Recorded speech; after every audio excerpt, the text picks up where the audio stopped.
ഹരി ഓം ഹരി ഓം.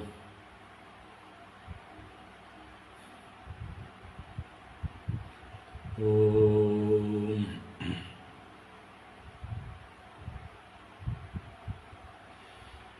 ശുക്ലാംബരധരം വിഷ്ണും ശശിവർണം ചതുർഭുജം പ്രസന്നവദനം ധ്യായേത് സർവവിഘ്നോപശാന്തയേ.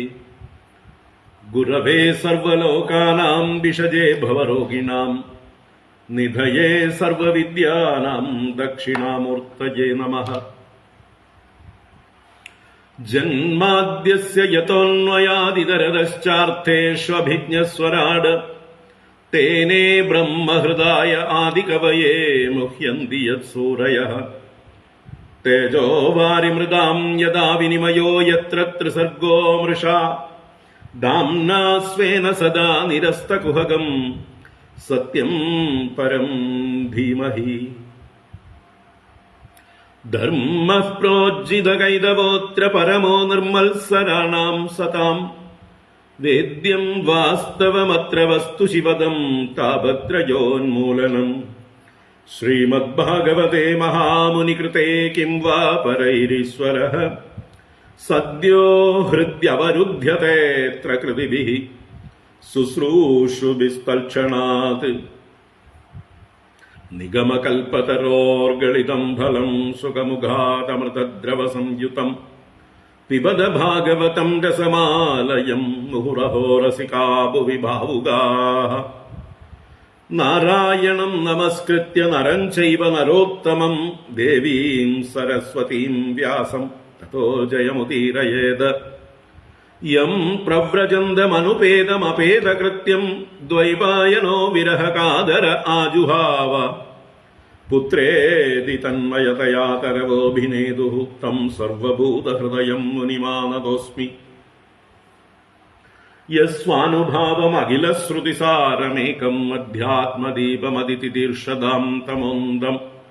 സംസാരിണാം കരുണയാഃ പുരാണഗുഹ്യം തം വ്യാസസൂനുമുപയാമി ഗുരും മുനീനാം.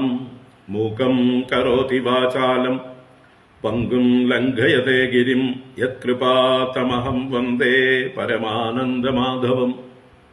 യം ബ്രഹ്മാ വരുണേന്ദ്രരുദ്രമരുതഃ സ്തുന്വന്തി ദിവ്യൈസ്തവൈഃ വേദൈഃ സാംഗപദക്രമോപനിഷദൈഃ ഗായന്തി യം സാമഗാഃ. ധ്യാനാവസ്ഥിതതദ്ഗതേന മനസാ പശ്യന്തി യം യോഗിനോ യസ്യാന്തം ന വിദുഃ സുരാസുരഗണാഃ. ദേവായ തസ്മൈ നമഃ.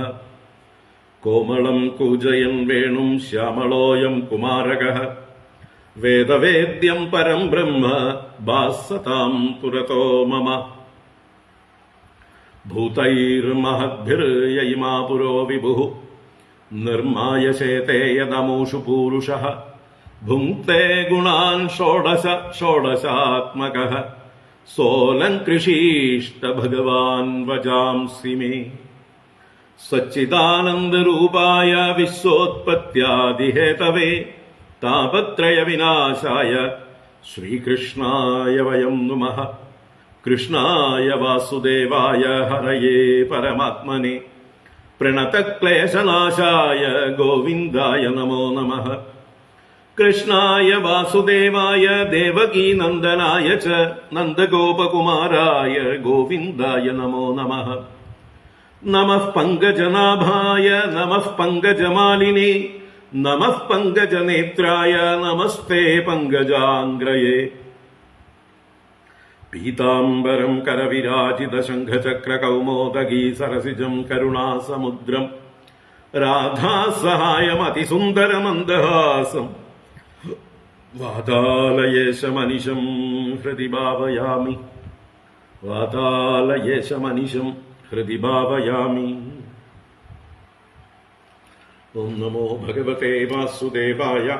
ഓം നമോ നാരായണായ. ഓം ശ്രീ ഗുരുവായൂരപ്പ ശരണം.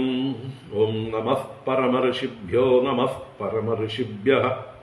ശ്രീ ഗുരുഭ്യോ നമഃ. നാരായണ. ഹരി ഓം. എല്ലാവർക്കും നമസ്കാരം. എല്ലാവർക്കും ശുഭസായാഹ്നം, സുസ്വാഗതം.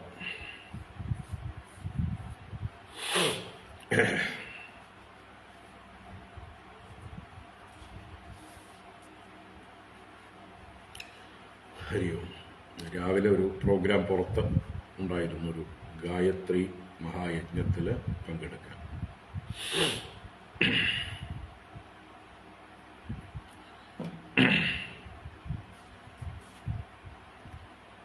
എല്ലാവർക്കും ഭാഗവത ജ്ഞാനഗംഗാ പ്രവാഹത്തിലേക്ക് സുസ്വാഗതം.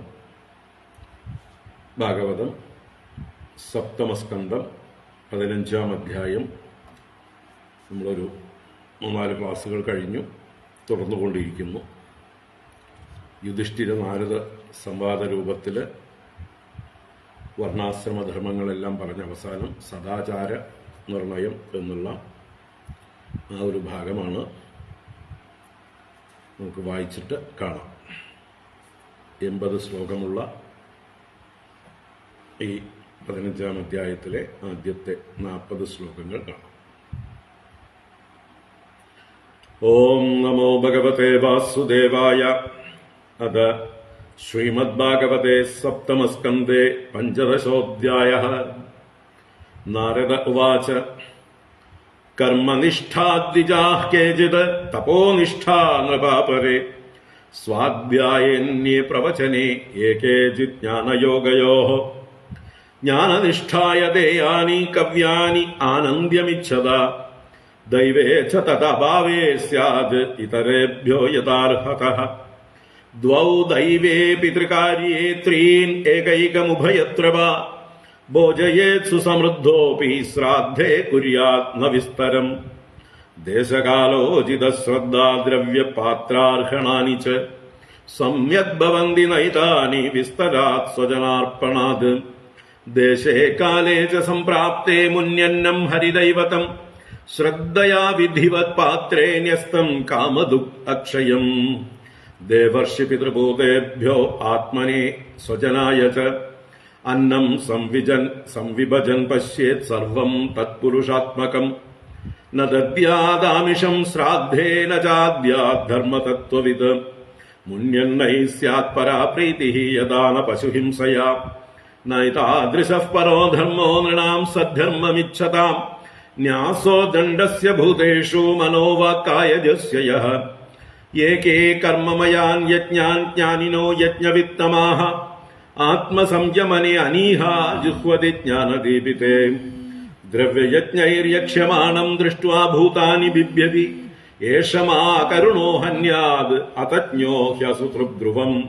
തസ്മാദ് ദൈവോപപന്നേന മുന്യന്നേനാപി ധർമ്മവിത് സന്തുഷ്ടോ അഹരഃ കുര്യാത് നിത്യനൈമിത്തികീഃ ക്രിയാഃ. വിധർമ്മഃ പരധർമ്മശ്ച ആഭാസ ഉപമാച്ഛലഃ. അധർമ്മശാഖാ പഞ്ചേമാ ധർമ്മജ്ഞോ അധർമ്മവത് ത്യജേത്. ധർമ്മബാധോ വിധർമ്മ സ്യാത് പരധർമ്മോന്യചോദിതഃ. ഉപധർമ്മസ്തു പാഖണ്ഡോ ദംഭോ വാ ശബ്ദഭിച്ഛലഃ. യസ്തിച്ഛയാ കൃതഃ പുംഭിഃ ആഭാസോ ഹ്യാശ്രമാത് പൃഥക്. സ്വഭാവവിഹിതോ ധർമ്മഃ കസ്യ നേഷ്ടഃ പ്രശാന്തയേ. ധർമാർത്ഥമപി നേഹേത യാത്രാർത്ഥം വാദനോദനം. അനീഹാനീഹമാനസ്യ മഹാഹേരിവ വൃത്തിദാ. സന്തുഷ്ടസ്യ നിരീഹസ്യ സ്വാത്മാരാമസ്യ യത്സുഖം. കുതസ്തത്കാമലോഭേന ദാപതോർത്തേ ഹയാദിശഃ. സദാ സന്തുഷ്ടമനസഃ സർവാ സുഖമയാ ദിശഃ. ശർക്കരാകണ്ഡകാദിഭ്യോ യഥോപാനത്പദശിവം. സന്തുഷ്ടഖേന വാ രാജൻ ന വർത്തേതാപി വാരിണ. ഔപസ്ത്യജൈഹ്യകാർപ്പണ്യാത് ഗൃഹപാലായതേ ജനഃ. അസന്തുഷ്ടസ്യ വിപ്രസ്യ തേജോ വിദ്യാ തപോയശഃ. സ്രവന്തി ഇന്ദ്രിയലൗല്യേന ജ്ഞാനം ചൈവാവഗീര്യതേ. കാമസ്യാന്തം ച ക്ഷുത്രിഭ്യാം ക്രോധസ്യൈതദ്ബലോദയാത്. ജനോ യാതി ന ലോഭസ്യ ജിത്വാ ഭുക്ത്വാ ദിശോ ഭുവഃ. പണ്ഡിതാ ബഹവോ രാജൻ ബഹുജ്ഞാ സംശയച്ഛിതഃ. സദസസ്പതയോപ്യേകേ അസന്തോഷാത് പതന്ത്യഥഃ. അസങ്കൽപാജ്വയേത് കാമം ക്രോധം കാമവിവർജനാത്. അർത്ഥാനർത്ഥേക്ഷയാ ലോഭം ഭയം തത്വാവമർശനാത്. അന്വീക്ഷിക്യ ശോകമോഹൗ ദംഭം മഹതുപാശ്രയ യോഗാന്തരായാൻ മൗനേന ഹിംസാം കായാദ്യനീഹയ കൃപയാ ഭൂതചം ദുഃഖം ദൈവം ജഹ്യാത് സമാധിന ആത്മജം യോഗവീര്യേണ നിദ്രാം സത്വനിഷേവയാ രജസ്തമശ്ച സത്വേന സത്വം ച ഉപശമേന ച ഏതൽ സർവം ഗുരോ ഭക്ത്യാ പുരുഷോ ഹ്യഞ്ജസാ ജയേത് യസ്യ സാക്ഷാത് ഭഗവതി ജ്ഞാനദീപപ്രദേ ഗുരൗ മർത്യാ സദ്ധി ശ്രുതം തസ്യ സർവം കുഞ്ചര ശൗചവത് ഏഷ വൈ ഭഗവാൻ സാക്ഷാത് പ്രധാന പുരുഷേശ്വരഃ യോഗേശ്വരൈർവിമൃഗ്യാംഗ്രിഃ ലോകോയം മന്യത്തെ നരം ഷഡ്വർഗ സംയമൈകാന്താഃ സർവാ നിയമചോദനാഃ തദന്താ യദി നോ യോഗാൻ ആവഹേയുശ്രമാവഹാഃ യഥാ വാർത്താദയോ ഹ്യർത്ഥാ യോഗസ്യാർത്ഥം ന ബിഭ്രതി അനർത്ഥായ ഭവേയുസ്തേ പൂർത്തമിഷ്ടം തദ് ആസതഃ യശ്ചിത്തവിജയേ യത്തഃ സ്യാൻ നിസ്സംഗോ അപരിഗ്രഹഃ ഏകോ വിവിക്തശരണോ ഭിക്ഷുർഭിക്ഷാമിതാശനഃ ദേശേ ശുചൗ സമേ രാജൻ സംസ്ഥാപ്യാസനമാത്മനഃ സ്ഥിരം സമം സുഖം തസ്മിനാസീത ഋജ്വംഗ ഓമിതി പ്രാണാപാനൗ സന്നിരുന്ധ്യാ കൂറകുംഭകരേ ജഗൈഃ യാവന്മനസ്ത്യജേത് കാമാൻ സ്വനാസാഗ്രനിരീക്ഷണ യതോ യതോ നിസ്സരതി മനഃ കാമഹതം ഭ്രമത് തതസ്തത ഉപാഹൃത്യ ഹൃദി രുന്ധ്യാത് ശനൈർബുധഃ ഏവമഭ്യസതശ്ചിത്തം കാലേനാൽപീയസായതേഃ അനിശം തസ്യ നിർവാണം യാതി അനിന്ദനവന്യവത് കാമാദിവിരനാവിദ്ധം പ്രശാന്താഖിലവൃത്തിയത് ചിത്തം ബ്രഹ്മസുഖസ്പൃഷ്ടം നൈവോത്തിഷ്ഠേത കർഹിചിത് യഃ പ്രവ്രജ്യ ഗൃഹാത് പൂർവം ത്രിവർഗാവപനാത് പുനഃ യദി സേവേത താൻ ഭിക്ഷുഃ സ വൈ വാന്ദാശി അപത്രപഃ യൈ സ്വദേഹ സ്മൃതോ നാത്മാ മർത്യോ വിട്കൃമി ഭസ്മസാത് തയേനമാത്മസാത് കൃത്വാ ശ്ലാഘയന്തി ഹ്യസത്തമാഃ ഗൃഹസ്ഥസ്യ ക്രിയാത്യാഗോ വ്രതത്യാഗോ വടോരപി തപസ്വിനോ ഗ്രാമസേവാ ഭിക്ഷോരിന്ദ്രിയലോലത ആശ്രമാവസദാഹ്യേതേ ഖൽവാശ്രമവിഡംബകാഃ ദേവമായാവിമൂഢാംസ്താൻ ഉപേക്ഷേതാനുകമ്പയാ ആത്മാനം ചേദ്വിജാനീയാത് പരം ജ്ഞാനദുദാശയഃ കിമിച്ഛൻ കസ്യ വാ ഹേതോഃ ദേഹം പുഷ്ണാതിലംബടഃ സർവത്ര ഗോവിന്ദനാമ സങ്കീർത്തനം ഗോവിന്ദ ഗോവിന്ദ നാരായണാഖില ഗുരോ ഭഗവൻ നമസ്തേ നാരായണാഖില ഗുരോ ഭഗവൻ നമസ്തേ നാരായണാഖില ഗുരോ ഭഗവൻ നമസ്തേ.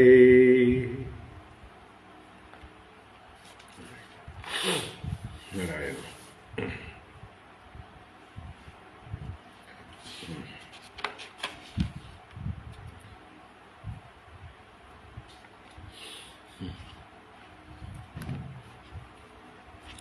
ഹരി ഓം. വൈകി വന്നവർക്കും നമസ്കാരം. എല്ലാവർക്കും ശുഭസായാഹ്നം. ഭാഗവത ജ്ഞാനഗംഗയിലേക്ക് സുസ്വാഗതം. സപ്തമസ്കന്ധത്തിലെ 15-ാം അധ്യായമാണ് കണ്ടുകൊണ്ടിരിക്കുന്നത്. സദാചാര നിർണയം.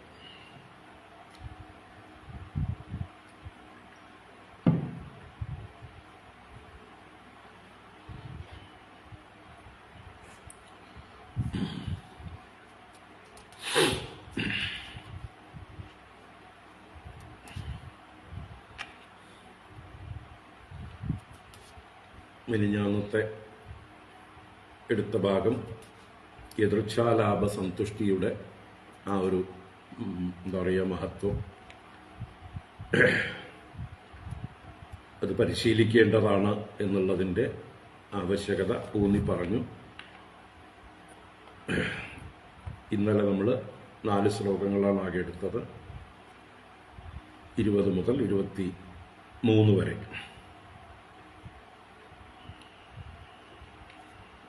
കാമസ്യാന്തം ച ക്ഷുത്രിഭ്യാം ക്രോധസ്യൈതദ് ഫലോദയാത് ജനോ യാതി ന ലോഭസ്യ ജിത്വാ ഭുക്ത്വാ ദിശോ ഭുവഃ.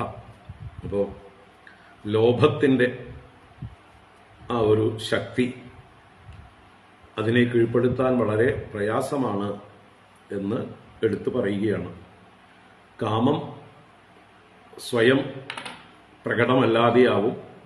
വിശപ്പും ദാഹവും ഒക്കെ വർദ്ധിക്കുമ്പോൾ മറ്റ് കാമങ്ങളെല്ലാം മാറിപ്പോകും. കാമത്തിന്റെ അന്തം അവിടെ കാണാം. അതുപോലെ ക്രോധവും, ആരോടാണോ ക്രോധമുള്ളത് അവരെ ശിക്ഷിച്ചു കഴിയുമ്പോൾ, ഉപദ്രവിച്ചു കഴിയുമ്പോൾ ക്രോധവും ശമിക്കും. എന്നാൽ ലോഭത്തിന്റെ അന്തം കാണാൻ പ്രയാസമാണ്. എല്ലാ ദിക്കുകളും ജയിച്ചും ഭുജിച്ചും തീർത്താലും ഇനിയും ഇനിയും ഇനിയും വേണം വേണം എന്നുള്ളതായിട്ടുള്ള അത്യാർത്തി, ലോഭം, അതടങ്ങുകയില്ല. അത് വീണ്ടും വീണ്ടും ആളിക്കത്തിക്കൊണ്ടേയിരിക്കും. അങ്ങനെ ലോഭമുള്ളവരായിട്ടുള്ള അനേക പണ്ഡിതന്മാർ പോലും, ബഹുജ്ഞന്മാരും മറ്റുള്ളവരുടെ സംശയങ്ങളെ ഛേദിക്കാൻ സാമർഥ്യമുള്ളവരും സഭകളിൽ അധ്യക്ഷന്മാരായിരിക്കാൻ യോഗ്യരായിരിക്കുന്നവരുമായിട്ടുള്ള എത്രയോ പണ്ഡിതന്മാർ പോലും അസന്തോഷാത് പതന്തി അധഃ, അവരുടെ അസന്തോഷം കൊണ്ട്, അസന്തോഷം തൃപ്തിയില്ലായ്മ, അവരുടെ അമിതമായിട്ടുള്ള ലോഭം തന്നെ,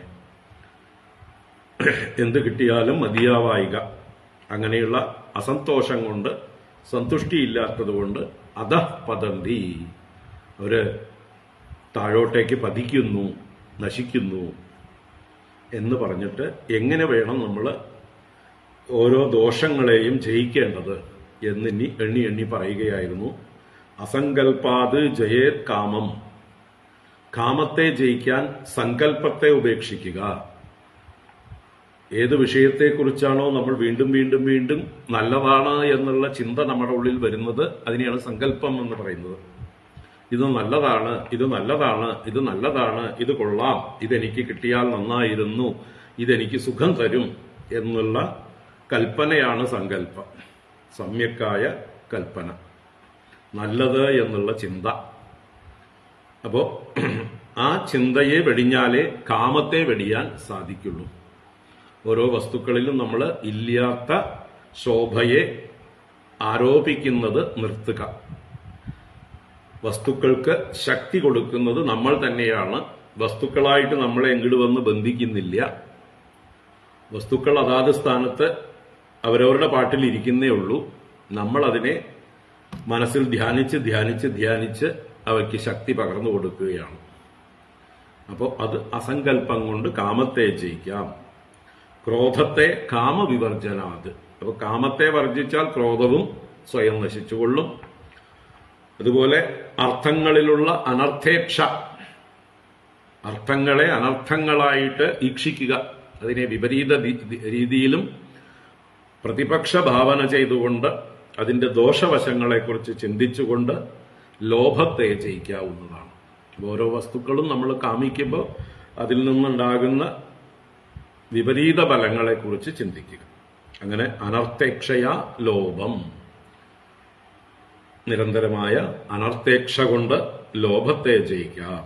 ഭയം തത്വാവമർശനാത്, മൊത്തത്തില് പ്രപഞ്ചത്തിന്റെ മുഴുവൻ തത്വം എന്താണ്, എല്ലാറ്റിന്റെയും വാസ്തവം, ഏകവും അദ്വിതീയവുമായിട്ടുള്ള ഒരേ ഒരു ചൈതന്യം മാത്രമാണ് സത്യം. സത്യം പരം ധീമഹി എന്ന് ധ്യാനിച്ച് ധ്യാനിച്ച് ആ പരമമായ സത്യത്തെ സാക്ഷാത്കരിക്കുമ്പോൾ എല്ലാ ഭയവും പോകും, മരണഭയമടക്കം പോകും. അതല്ല, ഏത് വസ്തുവിനെ കുറിച്ചാണ് പ്രത്യേക ഭയമുള്ളത് എങ്കിൽ ആ വസ്തുവിന്റെ തത്വത്തെക്കുറിച്ച് ചിന്തിച്ച് അതിനെ കൈകാര്യം ചെയ്യാൻ സ്മാർട്ടാവുക. ഓരോ വസ്തുക്കളും നമ്മളെ ഭയപ്പെടുത്തുന്നത് അതിനെക്കുറിച്ച് അറിവില്ലായ്മ കൊണ്ടാണ്. അറിയും തോറും വസ്തുക്കളെ നമുക്ക് അതിന്റെ സ്വഭാവം, അതിന്റെ ധർമ്മം അറിഞ്ഞു കഴിഞ്ഞാൽ അതിനെ എങ്ങനെ കൈകാര്യം ചെയ്യാമെന്നും അറിയാം. അപ്പൊ ലൗകികമായിട്ടും ലോകത്തിലുള്ള സകല വസ്തുക്കളുടെയും നമ്മളുടെ ചുറ്റുമുള്ള നമുക്ക് ആവശ്യമുള്ള, നമുക്ക് കൈകാര്യം ചെയ്യേണ്ടതായിട്ടുള്ള വസ്തുക്കളെക്കുറിച്ച് കൂടുതൽ മനസ്സിരുത്തി അതിന്റെ സ്വഭാവം നിർണയിക്കുക, അതിനെ സ്മാർട്ടായിട്ട് കൈകാര്യം ചെയ്യുക. അങ്ങനെ രണ്ടു തരത്തിൽ തത്വചിന്ത ചെയ്യാം. അങ്ങനെ തത്വാപമർശനാത് ഭയം, ഭയം നീങ്ങിപ്പോകും, ഭയത്തെ ജയിക്കാം. അന്വീക്ഷിക്കുക ശോകമോഹം, അന്വീക്ഷിക്കുക എന്ന് പറഞ്ഞാൽ നിരന്തരമായ ആഴത്തിലുള്ളതായിട്ടുള്ള ചുഴിഞ്ഞു നോട്ടം എന്ന് പറഞ്ഞാൽ പരമസത്യത്തെക്കുറിച്ചിട്ടുള്ള വിചാരം തന്നെ. സത്യാന്വേഷണ ബുദ്ധി. അതുകൊണ്ട് ശോകമോഹങ്ങളെ ജയിക്കാം, ദുഃഖവും തെറ്റിദ്ധാരണകളും നീക്കാം. ദംഭം മഹതുപാസയ, മഹാത്മാക്കളെ സേവിച്ചുകൊണ്ട് ഞാനാണ് കേമൻ എന്നുള്ള ഭാവം ഇല്ലാതെയാക്കാം. വിനയം ആർജിക്കാം. അതിന് നമ്മളെക്കാൾ മഹാത്മാക്കളുടെ അടുത്തിരുന്നാൽ മതി. അവരുടെ മഹത്വം കാണും തോറും നമ്മുടെ നിസ്സാരത നമുക്ക് ബോധ്യം വരും. നമ്മൾ ചെയ്യുന്ന പ്രവൃത്തികളൊക്കെ എത്ര നിസ്സാരമാണ്, നമ്മുടെ കഴിവുകളൊക്കെ എത്ര നിസ്സാരമാണ്. നമ്മുടെ കയ്യിലുള്ള ഏത് കാര്യവും ആ മഹത്തുക്കളുടെ മുമ്പിൽ എത്ര നിസ്സാരമാണ്. ഇങ്ങനെ ഓരോ കാര്യവും തട്ടിച്ചു നോക്കുമ്പോൾ നമ്മൾ വെറും ഒരു കടുകുമണിയും അവര് മേരുപർവ്വതവുമാണെന്ന് മനസ്സിലാവും. മേരുപർവ്വതം പോലെയുള്ള മഹാത്മാക്കളെ സേവിക്കുക, അത് നമ്മുടെ ദമ്പത്തെ ഇല്ലാതെയാക്കും. അതല്ലെങ്കിൽ അങ്ങനെയുള്ള മഹാത്മാക്കളുമായിട്ട് നമുക്ക് ബന്ധമേ ഇല്ലെങ്കിൽ എന്താവും? ഞാൻ തന്നെയാണ് മേരുപർവ്വതം എന്ന് സ്വയം ധരിച്ചു പോകും. എന്നെപ്പോലെ ആരുമില്ല, എന്നെപ്പോലെ മഹാനായിട്ടും ശക്തനായിട്ടും യോഗ്യനായിട്ടും എല്ലാം തികഞ്ഞവനായിട്ടും ആരുമില്ല എന്നുള്ള ആ അഹങ്കാരം നമ്മുടെ ഉള്ളിൽ പ്രകടമാകും. അതില്ലാതിരിക്കാനാണ് മഹാത്മാക്കളുടെ അടുത്ത് ചെന്ന് അവരെ സേവിക്കുന്നത്. യോഗ അന്തരായാൻ മൗനേന, ഈശ്വര പ്രാപ്തിക്കുള്ള തടസ്സങ്ങൾ ആണ് യോഗ അന്തരായങ്ങൾ. അതിനെ മൗനം കൊണ്ട് ജയിക്കണം. സംസാരിക്കും തോറും നമ്മൾ വസ്തുവിൽ നിന്ന്, ആത്മാവിൽ നിന്ന് അകന്നകന്ന് പോകുന്നു. അപ്പോൾ ആത്മാവിൽ നിന്ന് അകലാതിരിക്കാനായിക്കൊണ്ട് കഴിയുന്നത്ര വ്യാവഹാരിക കാര്യങ്ങൾ സംസാരിക്കാതിരിക്കുന്നതാണ് സാധകന്മാർക്ക് ഉത്തമം. യോഗാന്തരായാൻ മൗനേന ഹിംസാം കായാദി അനീഹയ, ശരീരത്തിന്റെ അനാവശ്യ ചേഷ്ടകളെ ഒഴിവാക്കിക്കൊണ്ട് കഴിയുന്നത്ര ശരീരം അനക്കാതിരിക്കാൻ ശ്രമിക്കുക. ആവശ്യമില്ലാതെ പരക്കം പാഞ്ഞുകൊണ്ട് ഓടി നടക്കാതിരിക്കുക. നമ്മുടെ മനസ്സിന്റെ വിക്ഷേപം കൊണ്ടാണ് നമ്മൾ ഓടി നടക്കുന്നത്. മനസ്സിനകത്തുള്ളതായിട്ടുള്ള കാമക്രോധ ലോഭ മോഹാദികളെ കൊണ്ടാണ് നമ്മൾ എടുത്തെറിയപ്പെട്ട്, അതാണ് വിക്ഷേപം എന്ന് പറയുന്നത്. എറിയണം, നമ്മളെ എടുത്തെറിയണം, നമ്മുടെ ചിന്തകൾ നമ്മളെ വലിച്ചെറിയണം, ഒരിടത്ത് ഇരുത്തുന്നില്ല.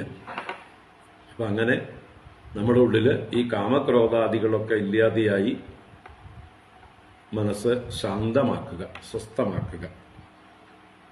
അപ്പൊ നമുക്ക് ശരീരം ചേഷ്ടിക്കുന്നത് കുറയ്ക്കാം.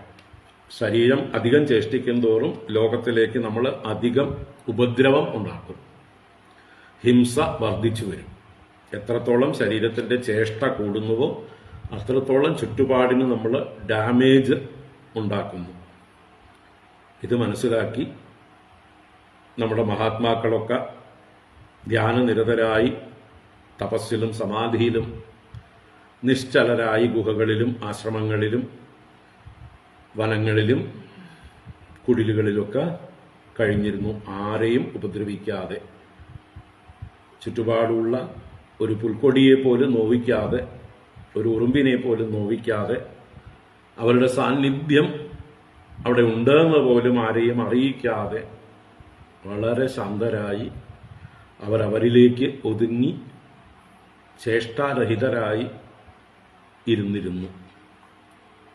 അങ്ങനെ ഇരിക്കാൻ നമുക്ക് സാധിക്കുമോ എന്ന് നോക്കാം. നമ്മുടെ ഉള്ളിലെ വാസനകൾ തിളച്ചു മറിയുന്നത് വരയ്ക്കും നമ്മളെ ഇരുത്തില്ല. ആ വാസനകളെ പതുക്കെ പതുക്കെ പതുക്കെ കുറയ്ക്കാൻ വേണ്ടിയിട്ടാണ് ഈ പറഞ്ഞതെല്ലാം. ഈ സപ്തമസ്കന്ധം തന്നെ ആ വാസനകളെ വേണ്ട പോലെ സംസ്കരിച്ച് നമ്മുടെ ഉള്ളിലുള്ള ആ വാസനകളുടെ സമ്മർദ്ദം കുറയ്ക്കാൻ വേണ്ടിയിട്ടാണ്. കുറച്ച് കുറച്ച് കുറച്ച് കൊണ്ടുവന്ന് തീരെ വാസനാ സമ്മർദ്ദമില്ലാതെ ആവണം. നമ്മുടെ ഉള്ളിൽ പ്രഷർ ഇല്ലാതെ ആവണം. പ്രഷർ കുറയും തോറും വിക്ഷേപം കുറഞ്ഞ് ശാന്തരായിത്തീരും. അപ്പം അതിനുള്ള വഴികളാണ് ഇവിടെ പറഞ്ഞു തരുന്നത്. ആദ്യം നമുക്കിതെല്ലാം മനസ്സിലാക്കി വെക്കാം. മാർഗവും ലക്ഷ്യവും കൃത്യമായിട്ട് അറിഞ്ഞാലല്ലേ നമുക്ക് യാത്ര ആരംഭിക്കാനെങ്കിലും പറ്റുള്ളൂ. യാത്ര ആരംഭിക്കും മുമ്പേ തന്നെ ലക്ഷ്യവും മാർഗവും വ്യക്തമായി അറിഞ്ഞിരിക്കുന്നത് നല്ലതാണ്. അപ്പം ആദ്യം നല്ലതുപോലെ കാര്യങ്ങൾ ഗ്രഹിച്ചിരിക്കുക, ലക്ഷ്യം എന്താണെന്നും അതിലേക്കുള്ള ഉത്തമ മാർഗം ഏതാണെന്നും വ്യക്തമാക്കിയ ശേഷം യാത്ര തുടങ്ങാലോ. പതുക്കെ നമ്മുടെ ശക്തിക്കനുസരിച്ച് നമുക്ക് യാത്ര ആരംഭിക്കാം. നമ്മൾ എവിടെ നിൽക്കുന്നു അവിടുന്ന് യാത്ര തുടരാം. ഓരോരുത്തരും ഓരോ ഇടത്തായിരിക്കും എത്തിയിട്ടുണ്ടാവുക. അവിടുന്ന് യാത്ര തുടർന്നാൽ മതി. എല്ലാവരും ഒന്നേന്ന് തുടങ്ങേണ്ട ആവശ്യം ഇല്ല. പലരും പാതി വഴി പിന്നിട്ട് കഴിഞ്ഞിട്ടുണ്ടാവും, പലരും മുക്കാൽ ഭാഗം പിന്നിട്ട് കഴിഞ്ഞിട്ടുണ്ടാവും, പലരും ലക്ഷ്യത്തിന്റെ അടുത്തെത്തി വഴിയറിയാതെ ഉഴറുന്നുണ്ടാവും. അവർക്കൊക്കെ ഒരു ക്ലാരിറ്റി കിട്ടാനാണ് ഇതെല്ലാം നമ്മൾ ശ്രവിക്കുന്നത്. നമുക്കടുത്ത ശ്ലോകത്തിലേക്ക് കടക്കാം. കൃപയാ ഭൂതചം ദുഃഖം ദൈവം ജഹ്യാത് സമാധിന ആത്മജം യോഗവീര്യേണ നിദ്രാം സത്വനിഷേവയാ. കൃപയാ ഭൂതജം ദുഃഖം ദൈവം ജഹ്യാത് സമാധിന ആത്മജം യോഗവീര്യേണ നിദ്രാം സത്വനിഷേവയാ.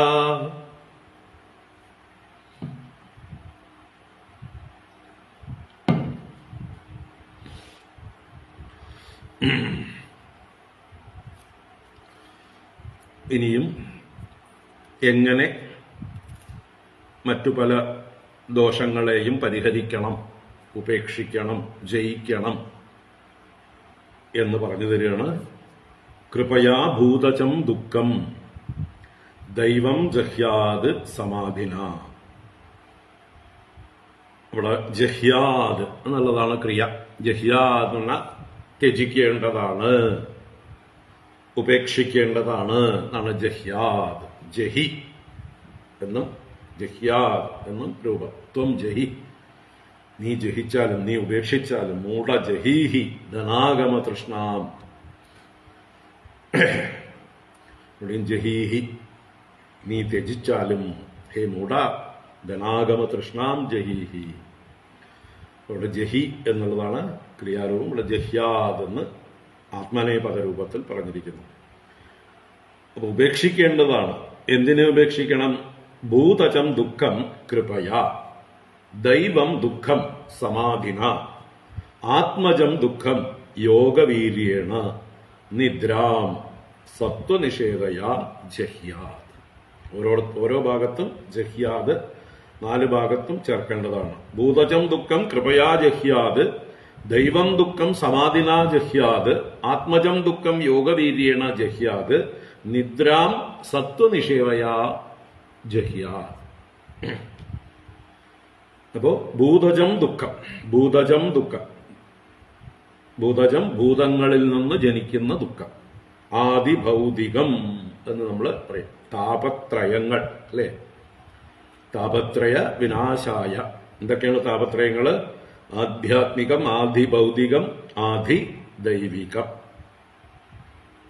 ആദി എന്നുള്ളത് അധിഷ്ഠാനമായത് എന്നുള്ള അർത്ഥത്തില്.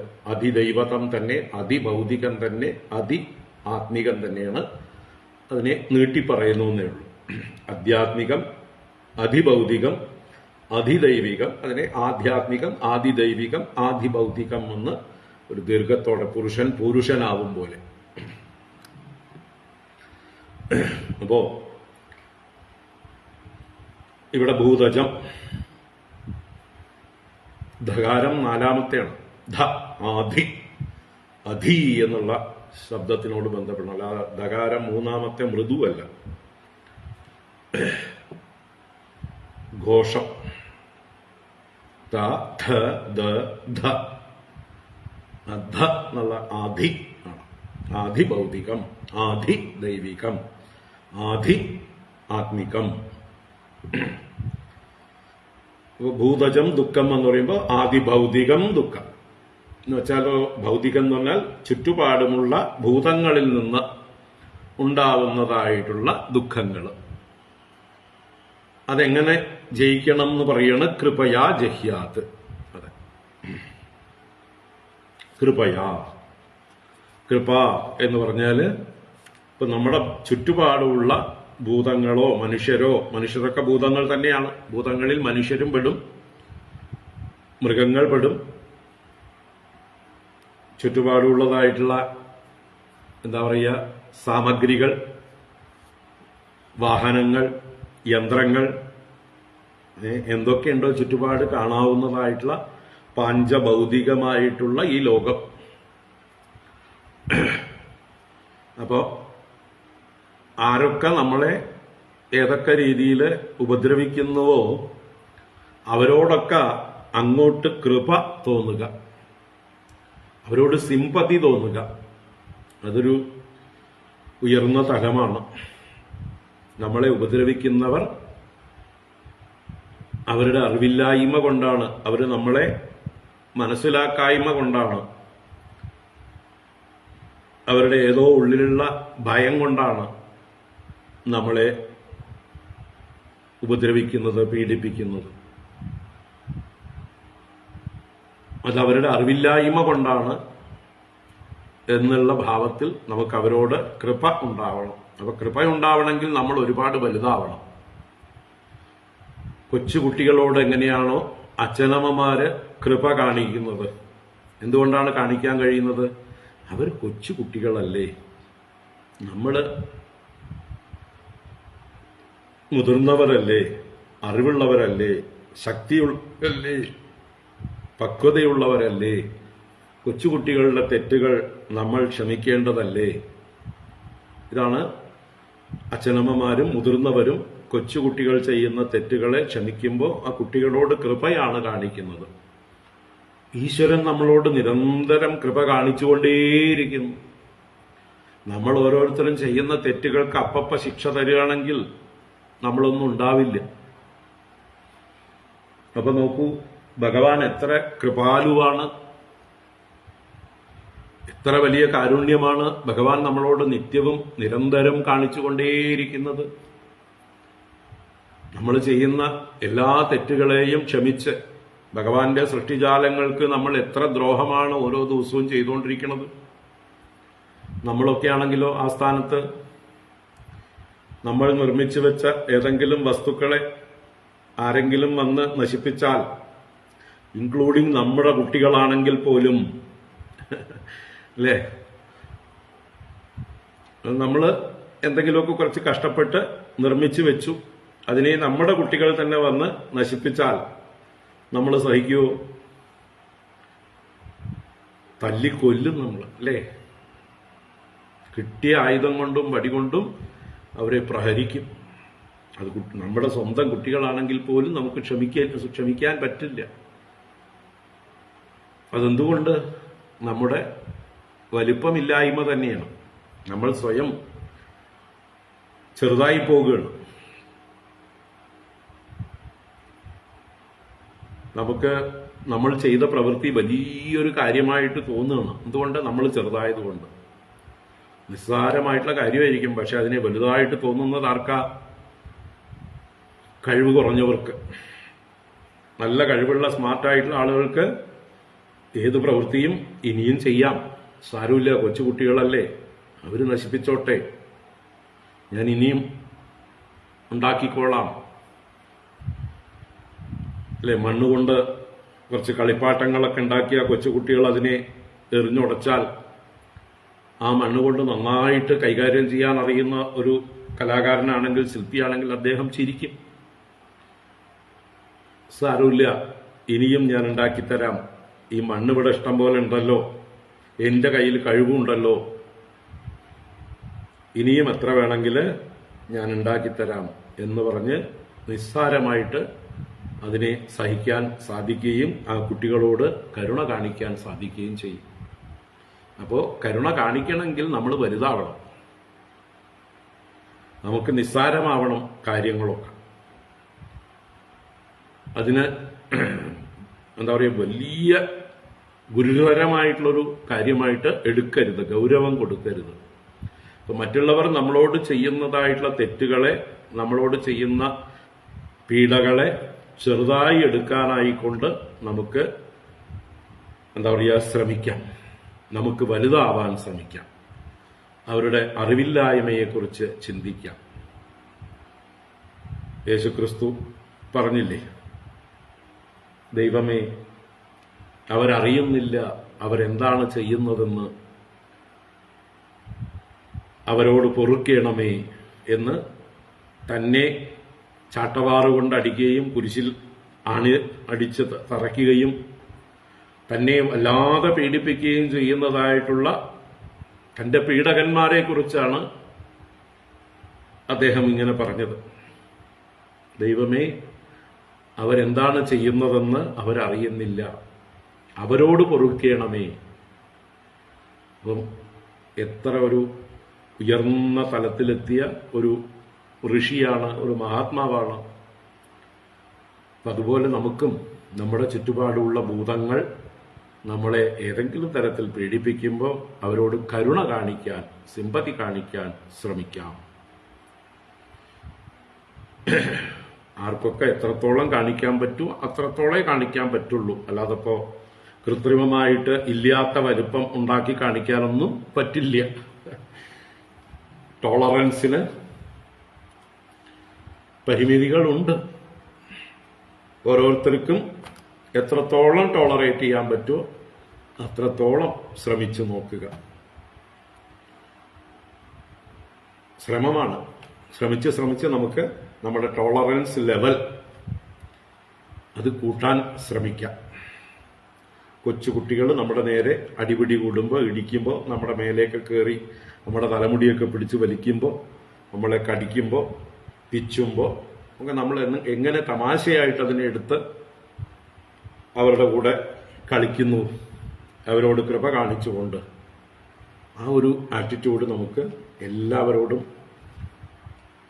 കാണിക്കാൻ സാധിക്കട്ടെ. പെട്ടെന്നൊന്നും സാധിക്കില്ല. നമുക്ക് പരമാവധി ശ്രമിച്ചുകൊണ്ടിരിക്കാം. എന്നുവെച്ച് മനഃപൂർവം അറിവുള്ളവർ നമ്മളെ നശിപ്പിക്കാനായിക്കൊണ്ട് ശ്രമിക്കുമ്പോൾ അതിനെ ചിലപ്പോൾ നമുക്ക് സഹിക്കാൻ കഴിഞ്ഞില്ല എന്നും വരും.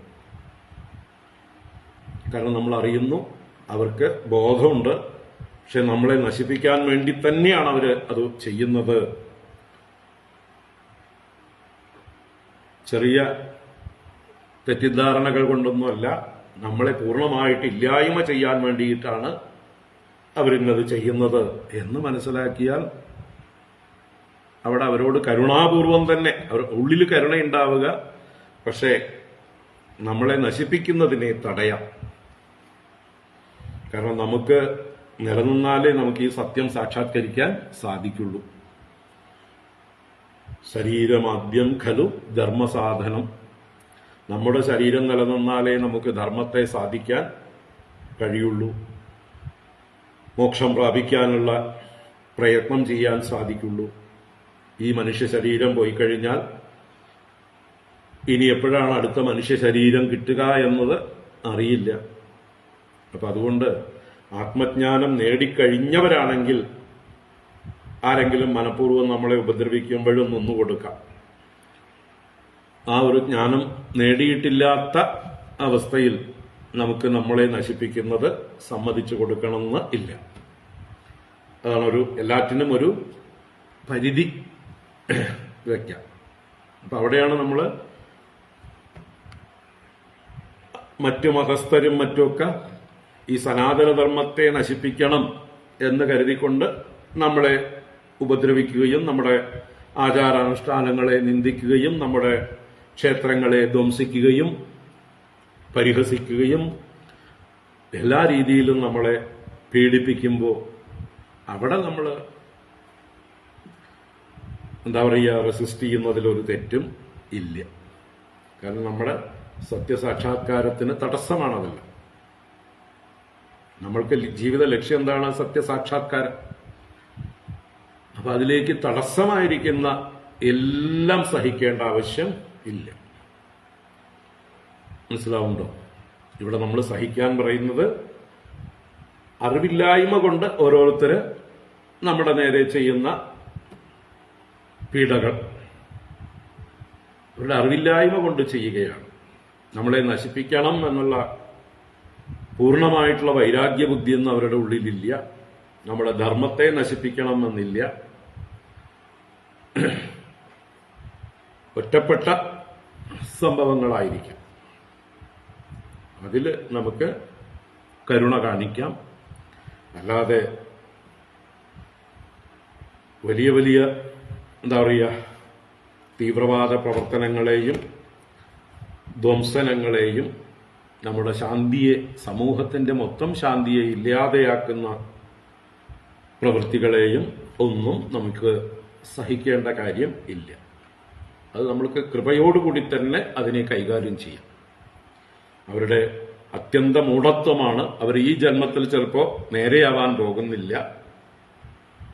ഇനി ജന്മങ്ങൾ എടുക്കേണ്ടി വരും അവർക്ക്. അവരോട് കരുണ ഉണ്ട് നമ്മുടെ ഉള്ളില്. എങ്കിലും അതിനെ നമുക്ക് റെസിസ്റ്റ് ചെയ്യാവുന്നതാണ്. നമ്മുടെ നിലനിൽപ്പിന് വേണ്ടിയിട്ട്, നമ്മുടെ ധർമ്മത്തിന്റെ നിലനിൽപ്പിന് വേണ്ടിയിട്ട്, ലോകത്തിന്റെ നിലനിൽപ്പിന് വേണ്ടിയിട്ട്. അതും ജ്ഞാനികളായി കഴിഞ്ഞാൽ പിന്നെ ആ തലത്തിൽ പോലും ആവശ്യമില്ല. ഒരു ജ്ഞാനിയെ സംബന്ധിച്ച് അയാൾക്ക് ഒന്നും റെസിസ്റ്റ് ചെയ്യേണ്ട കാര്യം ഇല്ല. ദദീജി മഹർഷി സ്വന്തം ശരീരം ഉപേക്ഷിച്ചതുപോലെ, അല്ലെങ്കിൽ മറ്റ് പല മഹാത്മാക്കളും മറ്റുള്ളവർക്ക് വേണ്ടി സ്വന്തം ശരീരത്തെ ഉപേക്ഷിച്ചതുപോലെ, ശങ്കരാചാര്യർ കാപാലികന്മാർക്ക് തന്റെ ശരീരത്തെ കൊടുക്കാൻ തയ്യാറായി. അതുപോലെ എത്രയോ മഹാത്മാക്കളുടെ ചരിത്രങ്ങളുണ്ടാകും ആ തലത്തിൽ എത്തിയവർക്ക്. അപ്പോൾ ഈ കൃപ എന്ന് പറഞ്ഞതിനെ തെറ്റിദ്ധരിച്ച് എന്താ പറയുക മൗഢ്യത്തിലേക്ക് പോകരുത്. എന്താണ്, ഏതുവരേക്ക് കൃപ, ആരോട് കൃപ, ഏത് കാര്യത്തിൽ കൃപ, അതിന് നമ്മുടെ കോമൺ സെൻസ് ഉപയോഗിക്കുക.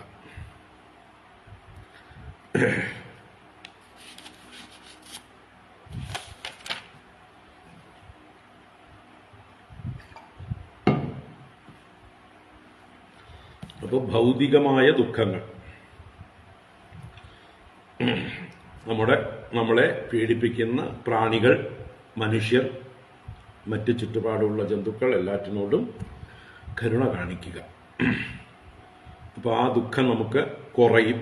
അതിൻ്റെ ആ ഒരു ഗരിമ കുറയും, ഭാരം കുറയും. പിന്നീട് ദൈവം ജഹ്യാത് സമാധിന. ദൈവം ദുഃഖം, ആദിദൈവീകമായിട്ടുള്ള ദുഃഖങ്ങൾ. ആദിദൈവീകം എന്ന് പറഞ്ഞാൽ പ്രകൃതിയിൽ നിന്നുണ്ടാകുന്നത്. മഴയും വെയിലും ചൂടും കാറ്റും തണുപ്പും പ്രകൃതിക്ഷോഭങ്ങളും ഇതൊക്കെ ദൈവം ദുഃഖമാണ്. അപ്പൊ അതിനെ എങ്ങനെ സമാധിന, സമാധി എന്ന് പറഞ്ഞാൽ സമ്യക്കായ ബുദ്ധി കൊണ്ട്, വേണ്ട പോലെ വിചാരം ചെയ്തുകൊണ്ട്, ഇതെല്ലാം പ്രകൃതിയിൽ സംഭവിക്കുന്നതാണ്. പ്രകൃതിയിൽ ഇങ്ങനെയൊക്കെ മാറ്റങ്ങൾ ഉണ്ടായിക്കൊണ്ടേയിരിക്കും.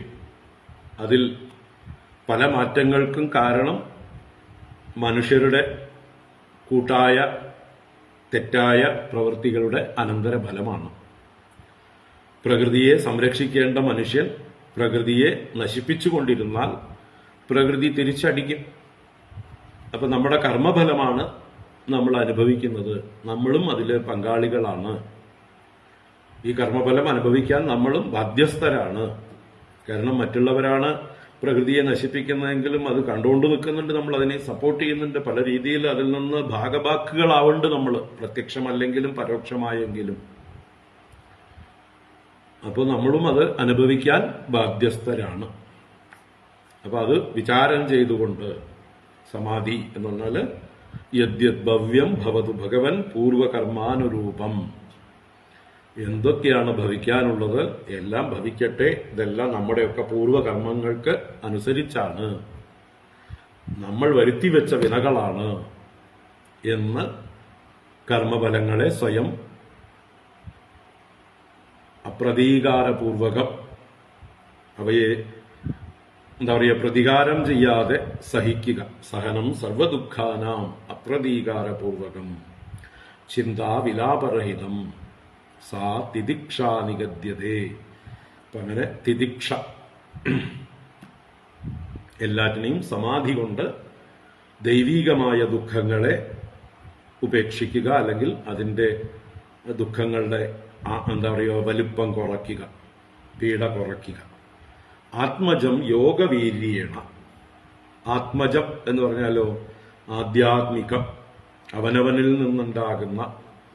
അപ്പോൾ ശരീരത്തിലെ രോഗാദികള്, മനസ്സിൻ്റെതായിട്ടുള്ള ചാഞ്ചല്യം, ഇന്ദ്രിയങ്ങളുടേതായിട്ടുള്ള ലൗല്യം, ബുദ്ധിയുടെ ഒരു അസ്ഥിരത, ഏകാഗ്രത ഇല്ലായ്മ, ഇങ്ങനെയുള്ളതൊക്കെ ആധ്യാത്മികമായിട്ടുള്ള ദുഃഖമാണ്. നമുക്ക് വിഷമമുണ്ടാക്കിക്കൊണ്ടേയിരിക്കുന്നതാണ് നമ്മുടെ ശരീരവും ഇന്ദ്രിയങ്ങളും മനസ്സും ബുദ്ധിയും. അപ്പൊ അതിനെ പ്രാണായാമാദികൾ കൊണ്ട്, അഷ്ടാംഗയോഗം മുതലായ അഭ്യാസങ്ങളെ കൊണ്ട് ഒക്കെ ഇന്ദ്രിയങ്ങളെയും മനസ്സിനെയും ശരീരത്തെയും ആരോഗ്യമുള്ളതാക്കി, സ്വസ്ഥതയുള്ളതാക്കി, ഏകാഗ്രതയുള്ളതാക്കി മാറ്റുക. അതാണ് യോഗവീര്യേണ. യോഗവീര്യം എന്ന് പറഞ്ഞാൽ യോഗാനുഷ്ഠാനത്തിന്റെ ശക്തി കൊണ്ട്, പ്രഭാവം കൊണ്ട്, അപ്പോൾ ഹഠയോഗാദികളെ കൊണ്ട് മനസ്സിനെയും, പ്രാണായാമം കൊണ്ട് മനസ്സിനെ ജയിക്കാം, ശരീരത്തിനും ആരോഗ്യമുള്ളതാക്കി മാറ്റാം. ശരീരത്തിലുള്ള പലതരത്തിലുള്ള രോഗങ്ങൾ പ്രാണായാമം കൊണ്ട് കുറയും. അപ്പോൾ ശാരീരികമായ അസ്വസ്ഥതകൾ കുറയ്ക്കാം. അതുപോലെ മറ്റു പല യോഗാഭ്യാസങ്ങളെ കൊണ്ടോ ഒക്കെ ശാരീരികമായിട്ടുള്ള പല രോഗങ്ങളെയും ഇല്ലാതെയാക്കാം. പിന്നെ മനസ്സിനെ നിയന്ത്രിക്കാം, ഇന്ദ്രിയങ്ങളെ നിയന്ത്രിക്കാം, ബുദ്ധിയെ ഏകാഗ്രമാക്കാം. അതിനൊക്കെ യോഗവീര്യം. അപ്പൊ ആധ്യാത്മിക ദുഃഖങ്ങളെ യോഗവീര്യം കൊണ്ട് ഉപേക്ഷിക്കേണ്ടതാണ്, കുറയ്ക്കേണ്ടതാണ്.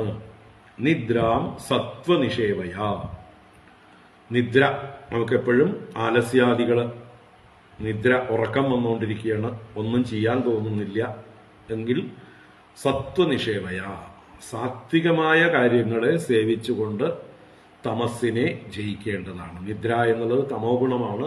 അപ്പൊ തമോ ഗുണത്തെ ജയിക്കാൻ സാത്വികമായ ഭക്ഷണം കഴിക്കുക, സാത്വികന്മാരായ ആളുകളുമായിട്ട് ബന്ധപ്പെടുക, സാത്വികമായ ചുറ്റുപാടുകളിൽ ജീവിക്കുക, സാത്വികമായത് കാണുകയും കേൾക്കുകയും അനുഭവിക്കുകയും ചെയ്യുക. എല്ലാ ഇന്ദ്രിയങ്ങളെ കൊണ്ടും സാത്വികങ്ങളായത് സേവിക്കുക. അപ്പോൾ നിദ്രയെ ജയിക്കാം. അപ്പൊ നിദ്രയെ ജയിക്കാൻ സത്വഗുണപ്രധാനമായിട്ടുള്ള ഭക്ഷണാദികളെ സേവിക്കുക. അതാണ് സത്വനിഷേവയ. നിദ്രാം സത്വനിഷേവയ. ഇങ്ങനെ ആധ്യാത്മിക, ആദിഭൗതിക, ആദിദൈവീകവും അതുപോലെ തന്നെ നിദ്രയെയും ജയിക്കാനുള്ളതായിട്ടുള്ള വഴികൾ പറഞ്ഞു തന്നു. തുടർന്ന് രജസ്തമശ്ച സത്വേന സത്വം ച ഉപശമേന ച ഏതത് സർവം ഗുരൗ ഭക്ത്യാ പുരുഷോ ഹ്യഞ്ജസാ ജയേത്. രജസ്തമശ്ച സത്വേന സത്വം ചോപശമേന ച ഏതത് സർവം ഗുരൗ ഭക്ത്യാ പുരുഷോ ഹ്യഞ്ജസാ ജയേത്. രജസ്തമശ്ച സത്വേന സത്വം ച ഉപശമേന ച. അപ്പോൾ നമ്മുടെ ത്രിഗുണങ്ങളെ ക്രമത്തിൽ എങ്ങനെയാണ് ജയിക്കേണ്ടത്? രജസ്തമശ്ച എന്ന് ഒന്നിച്ച് പറഞ്ഞു. അതിൽ ആദ്യം തമസ്സിനെ രജസ്സുകൊണ്ട് ജയിക്കണം. നമ്മുടെ നാച്ചുറലായിട്ടുള്ള സ്വഭാവം കൂടുതലും തമോ ഗുണമാണ്. ആ തമോ ഗുണത്തെ നമ്മൾ രജോ ഗുണം കൊണ്ട് ജയിക്കണം. അതൊക്കെ പ്രാരംഭഘട്ടത്തിൽ ചെയ്തിരിക്കേണ്ട കാര്യങ്ങളാണ്. ഇതിപ്പോ ഉയർന്ന തലത്തിലുള്ള ഉപദേശങ്ങളാണ്. അപ്പൊ അതുകൊണ്ട് രജസ്തമശ്ച എന്ന് ഒന്നിച്ചു പറഞ്ഞിട്ട് നമ്മുടെ ഉള്ളിൽ ശേഷിക്കുന്ന തമസ്സിനെയും രജസ്സിനെയും സത്വഗുണം കൊണ്ട്, സാത്വികങ്ങളായ കാര്യങ്ങൾ ചെയ്തുകൊണ്ട് രജസ്സിനെയും തമസ്സിനെയും ജയിക്കേണ്ടതാണ് എന്ന് പറയും. അപ്പൊ നമ്മുടെ ജീവിതത്തിൽ ക്രമത്തിൽ ബാല്യത്തിലാണ് തമസ്സിനെ ജയിക്കാനായിട്ട് ഉത്സാഹം വർദ്ധിപ്പിക്കാനായിക്കൊണ്ട് നമ്മൾ പല കാര്യങ്ങളിലും വിദ്യാഭ്യാസത്തിലും അതുപോലെയുള്ളതായിട്ടുള്ള കായിക വിനോദങ്ങളിലും മറ്റു പല പരിപാടികളിലും നമ്മൾ ഈടുപെടുന്നത് ഉറക്കം തൂങ്ങി മടിയന്മാരായി ആഹാര നിദ്ര ഭയം എന്നിങ്ങനെയുള്ള കാര്യങ്ങളിൽ മാത്രം ഒതുങ്ങിക്കൂടുന്നതിൽ നിന്ന് രജോഗുണം വർദ്ധിപ്പിച്ച് ആ തമസ്സിനെ ജയിക്കുക, ആക്ടിവിറ്റിയെ വർദ്ധിപ്പിച്ച് ഇനേർഷ്യയെ ജയിക്കുക. പിന്നീട് സത്വഗുണം കൊണ്ട് രജോ ഗുണത്തെയും ജയിക്കുക. അതാണ് ഇവിടെ ഉദ്ദേശിച്ചിരിക്കുന്നത്. നമ്മുടെ വേദങ്ങളിൽ കർമ്മകാണ്ഡം തമോ ഗുണത്തെ ജയിക്കാൻ വേണ്ടിയിട്ടാണ് വിസ്തരിച്ച് വർണ്ണിച്ചിരിക്കുന്നത്. നമ്മളെ പ്രലോഭിപ്പിച്ചുകൊണ്ട് നിങ്ങൾക്ക് ജീവിതത്തിൽ അത് വേണ്ടേ, ഇത് വേണ്ടേ, ആ സുഖം വേണ്ടേ, ഈ സുഖം വേണ്ടേ എന്ന് നമ്മളെ ഉറങ്ങിക്കിടക്കുന്ന നമ്മളെ മോഹിപ്പിച്ചുകൊണ്ട് പ്രലോഭിപ്പിച്ചുകൊണ്ട് പല കർമ്മങ്ങളും ചെയ്യാനായിക്കൊണ്ട് വേദത്തിലെ കർമ്മകാണ്ഡങ്ങൾ നമ്മളെ പ്രേരിപ്പിക്കുന്നു. അങ്ങനെ കുറെ കാലം കർമ്മകാണ്ഡങ്ങൾ അനുഷ്ഠിച്ചു കഴിയുമ്പോൾ അതിനെ പതുക്കെ ശുദ്ധീകരിക്കാനായിക്കൊണ്ട് സകാമകർമ്മങ്ങൾ അനുഷ്ഠിച്ചിരുന്നതിനെ നിഷ്കാമകർമ്മമാക്കാനായിക്കൊണ്ട് ഉപാസനാദികളിലേക്ക് നമ്മളെ നയിക്കുന്നു. പിന്നീട് ആ ഉപാസനകൾ കൊണ്ട് ചിത്തശുദ്ധി വന്നു കഴിയുമ്പോൾ ജ്ഞാനപ്രദമായിരിക്കുന്ന ആ ഉപദേശങ്ങൾ നമുക്ക് നൽകുന്നു. ഉപനിഷത്തുക്കൾ നമ്മളെ അനുഗ്രഹിക്കുന്നു. ഇങ്ങനെയാണ് വേദത്തില് ക്രമീകരിച്ചിരിക്കുന്നത്. കർമ്മകാണ്ഡം, ഉപാസനാകാണ്ഡം, ജ്ഞാനകാണ്ഡം, ഇങ്ങനെ 3 കാണ്ഡങ്ങളോടുകൂടിയതാണ് വേദങ്ങൾ. അപ്പൊ അത് നമ്മുടെ ജീവിതത്തിന്റെ ഒരു ക്രമത്തെ സൂചിപ്പിക്കുകയാണ്. ഈ ക്രമത്തിൽ വേണം നമ്മൾ ഉയർന്നു വരാൻ. അപ്പോൾ രജസ്സും തമസ്സും അതിന്റെ ആധിക്യത്തെ കുറയ്ക്കുക. ആവശ്യത്തിന് കുറച്ചൊക്കെ വേണ്ടിവരും. നമ്മുടെ ജീവിതത്തിൽ മരണം വരെയും ത്രിഗുണങ്ങൾ കൂടെ ഉണ്ടാവും. അത് പക്ഷേ ഏറ്റവും മിനിമം ആക്കി വെക്കുക. തമസില്ലെങ്കിൽ ഉറങ്ങാനാവില്ല, ഉറക്കമില്ലെങ്കിൽ മാനസിക രോഗം വരും. പിന്നെ കുറേ കഴിയുമ്പോൾ വളരെ സാത്വികന്മാരായി വലിയ ജ്ഞാനികളായി തീരുമ്പോൾ ഉറക്കത്തിന്റെ അളവ് കുറഞ്ഞു വരും. ഉറങ്ങുന്നത് വളരെ ചുരുങ്ങിയ സമയമായി മാറും. അല്ലെങ്കിൽ ഉറക്കമില്ലെങ്കിലും പ്രശ്നമില്ലാത്തൊരവസ്ഥയിലേക്ക് ഉയർന്നു വരും. അത് ക്രമത്തിലാണ്. അല്ലാതെ ഒറ്റയടിക്ക് ഉറക്കത്തെ മുഴുവൻ ഉപേക്ഷിച്ച് മനോവൈകല്യം ഉണ്ടാവരുത്, മാനസിക വിഭ്രാന്തി ഉണ്ടാവരുത്. ക്രമത്തിൽ വേണം ഉറക്കം കുറച്ചു കൊണ്ടുവന്ന് ആ ഒരു തമോ ഗുണത്തെ പൂർണ്ണമായും ജയിച്ച് എപ്പോഴും ധ്യാനനിരതനായിരിക്കാൻ കഴിയുക. മണിക്കൂറുകളോളം, ദിവസങ്ങളോളം ഒരേപോലെ സമാധി ഭാവത്തിലിരിക്കാൻ കഴിയുക എന്നൊക്കെ ഉള്ളത് വളരെ ഉയർന്ന നിലയിലാണ്. അപ്പോ രജസ്തമശ്ച സത്വേന, സത്വഗുണം വർദ്ധിപ്പിച്ചുകൊണ്ട് രജസ്തമസ് 2 ഗുണങ്ങളെയും പതുക്കെ ജയിക്കേണ്ടതാണ്. ഉപശമേന സത്വം ച, ഉപശമം എന്ന് പറഞ്ഞാൽ വിഡ്രോവൽ, പതുക്കെ നിവൃത്തി, എല്ലാറ്റിൽ നിന്നും നിവൃത്തി, സാത്വികമായ പ്രവൃത്തികളിൽ നിന്ന് പോലും നിവൃത്തി, ലോകസംഗ്രഹത്തിനായിക്കൊണ്ട് പ്രവർത്തിച്ചു കൊണ്ടിരുന്നതിൽ നിന്ന് പോലും പതുക്കെ നിവർത്തിക്കുക, നിഷ്കാമകർമ്മങ്ങളിൽ നിന്ന് പോലും പിൻവലിയുക. സകാമകർമ്മങ്ങളിൽ നിന്ന് നിഷ്കാമകർമ്മങ്ങളിലേക്ക് നമ്മൾ പതുക്കെ ഷിഫ്റ്റ് ചെയ്തിട്ട് ആ നിഷ്കാമകർമ്മങ്ങൾ പോലും അതിന്റെ ക്വാണ്ടിറ്റി കുറച്ച് കൊണ്ടുവരാം. മറ്റുള്ളവരെ കൊണ്ട് പ്രേരിപ്പിച്ച് ചെയ്യിപ്പിക്കുക, നമ്മൾ പതുക്കെ ചെയ്യുന്നതിൽ നിന്ന് പിൻവലിയുക, നമ്മുടെ ആക്ടിവിറ്റി കുറച്ച് കൊണ്ടുവരിക. അങ്ങനെ സാത്വികമായുള്ള കർമ്മങ്ങൾ പോലും കുറയ്ക്കാം. സാത്വികമായ എല്ലാ പ്രവൃത്തികളും കുറച്ച് നിവൃത്തിയിലേക്ക്, അതാണ് ഉപശമം എന്ന് പറഞ്ഞത്. അപ്പോൾ ഉപശമേന സത്വം, ഉപശമം കൊണ്ട് സത്വഗുണത്തെയും, ഏതത് സർവം ഗുരൗ ഭക്തിയ അഞ്ജസാ പുരുഷ ജയേത്. ഏതത് സർവം, ഇതിനെയെല്ലാം, ഈ പറഞ്ഞ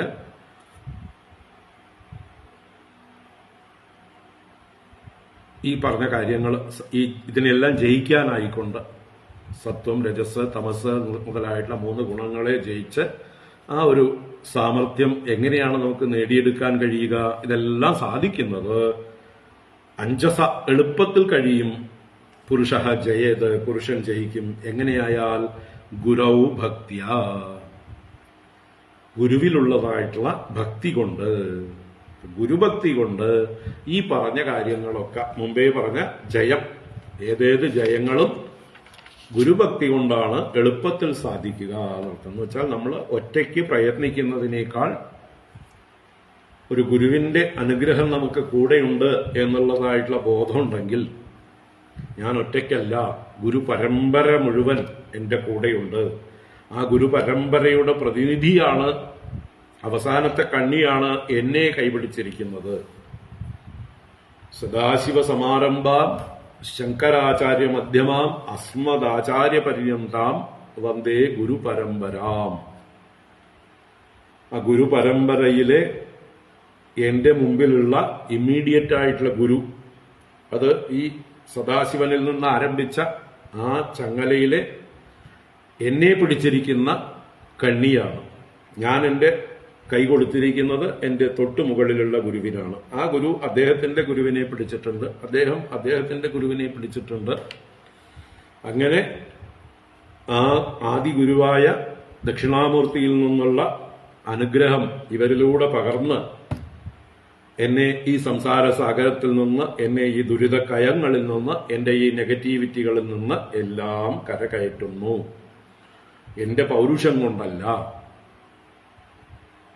ഗുരോർ അനുഗ്രഹേണേവ പുമാൻ പൂർണ്ണ പ്രശാന്തയേ, ഭഗവാൻ കുചേലനോട് പറയാനിരിക്കുന്നു, അല്ലെങ്കിൽ പറഞ്ഞു കഴിഞ്ഞു, നമ്മൾ കാണാനിരിക്കുന്നു.